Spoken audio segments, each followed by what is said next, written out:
You were born in the stench of rot and frost. Not in a home. In a barn where a dying mare took its last breath beside you. Your mother was drunk, your father unknown. No priest blessed you, no candle was lit. You grew up barefoot in mud, with rats for company. Your hair was a nest, your skin never clean. You stank of sweat, old ale, and smoke. Even dogs growled when you came near. By 10, you already knew the world's only law: take or die. You stole apples from the church basket, meat from the butcher's hook, coins from graves. People cursed you, threw stones at you, but none dared to touch you. Because strange things happened when you were near. Once, a fevered child stopped shaking after you spat on his forehead. Another time, a dying sheep stood up when you laid your filthy hands upon it. The villagers whispered, "He's cursed." No, he's chosen. No, he's both. You didn't care. You were too busy surviving, drinking, fighting, stealing. You mocked priests, laughed at their sermons, and called God a beggar like yourself. But at night, when no one watched, you knelt in the dirt and whispered to the dark sky, "If you made me this way, then use me." Years passed. You wandered from village to village, barefoot, bearded, reeking of sweat and smoke. Children cried when they saw you. Women crossed themselves. And yet, they still came to you, to touch your hand, to ask for blessings, to whisper their sins. You didn't know why they believed. Maybe it was your eyes, black, burning, tired. Maybe it was your smell, the smell of earth and death and something holy beneath it. You didn't ask. You just listened and smiled. Because you were no longer a thief. You were something worse. You were a man people mistook for a saint. You left the forest, but the forest never really left you. The smell of smoke and damp earth still clung to your robes. The same robes you'd worn during the forgiveness dances. That's what your brothers in the woods called them. They said the rhythm shook the sin out of the soul, that if you spun long enough, shouted loud enough, the heavens might finally look your way. Of course, it mostly looked like madness.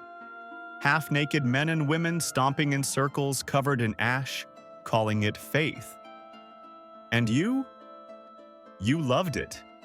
You loved the noise, the chaos, the way everyone's eyes found you in the middle. You weren't praying. You were performing. They thought salvation lived in their sweat and chants. You thought it lived in their attention. When the fires burned low and the forest went quiet, you sat by the ashes smiling. "This," you whispered, "this is what heaven feels like. People doing what I tell them to." But even madness gets boring when everyone already believes you. So you left, said you were following a vision, though really you were just looking for a bigger crowd. You wandered south, trading blessings for bread, whispers for shelter.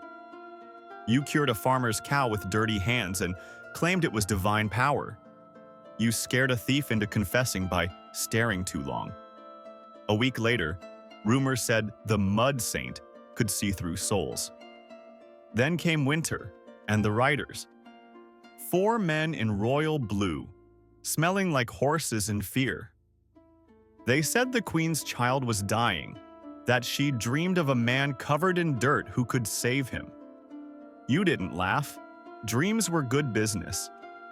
By the time you reached the capital, your beard had hardened into wire, your clothes stiff with travel. The city smelled of wine, perfume, and hypocrisy. And still, you were the thing everyone called unclean. When they begged you to wash, you refused. "The dirt protects me," you said. "God hides in it." The servants gagged. The guards avoided you. The queen trembled, but when her son gasped back to life under your filthy hands, no one cared how bad you smelled anymore. The queen said you were touched by heaven. The nobles said you were touched by something else. Either way, you were in. From then on, you walked the marble halls barefoot, muttering prayers that sounded more like curses, staring too long, laughing when you shouldn't. Some nights, you still made the servants dance in a circle. To cleanse the air, you said, and smiled like a man remembering home. You'd traded the forest fire for candlelight, mud for gold floors, but the ritual? That never really stopped. They said he saved the prince, but no one could explain how. One night the boy was dying, pale as wax, body trembling like a leaf. By dawn, he was breathing again.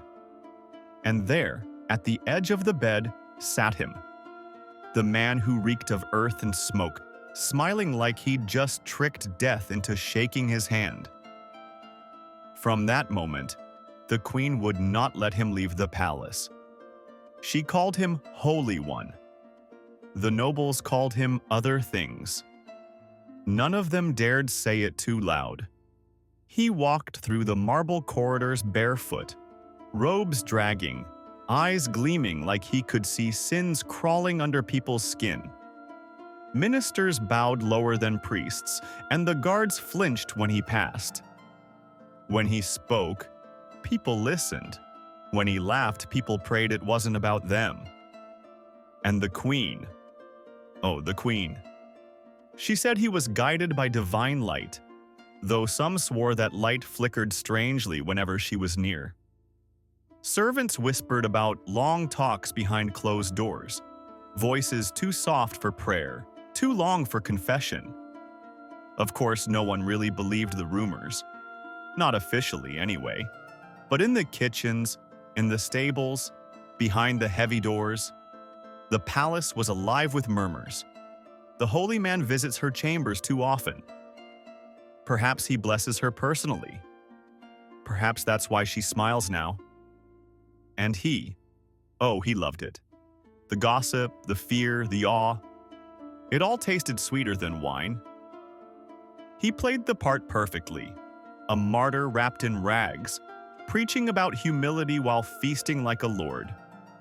He said gold meant nothing, then pocketed coins for the poor. He said flesh was weakness, then stared too long at those who doubted him. Soon, the king himself began to notice. Not the smell, he'd grown used to that, but the way his queen defended the priest more fiercely than her own husband. One evening, when the court gathered for supper, the king raised a goblet and said with a smile that cut like a blade, "Our holy man spends much time saving souls. Perhaps he should save some for the rest of us." The hall laughed. He didn't. He just smiled back, that same filthy, knowing grin, the kind that said he'd already confessed for both of them. That night, the candles burned lower than usual. The queen didn't speak. And somewhere in the corridor, someone swore they heard the holy man humming, the same old forest tune that once forgave sins. Only now, it sounded like a warning. Power made him untouchable, until it didn't. The queen called him divine. The nobles called him filth. The king just watched and waited. Rumors spread like fire, whispers of late-night prayers and too much forgiveness. The king heard them all. So one night he smiled, raised a cup, and said, "Let's dine with the holy man." He never left that room again. By morning, his chambers were empty, the floor scrubbed clean. Too clean. They said he returned to the forest. The servants knew better. But even gone, he lingered, in the queen's silence, in the people's fear, in every prayer that sounded more like a curse. History called him a healer. The court called him a demon. And the truth? He was just a dirty man who learned that faith was the easiest lie to sell.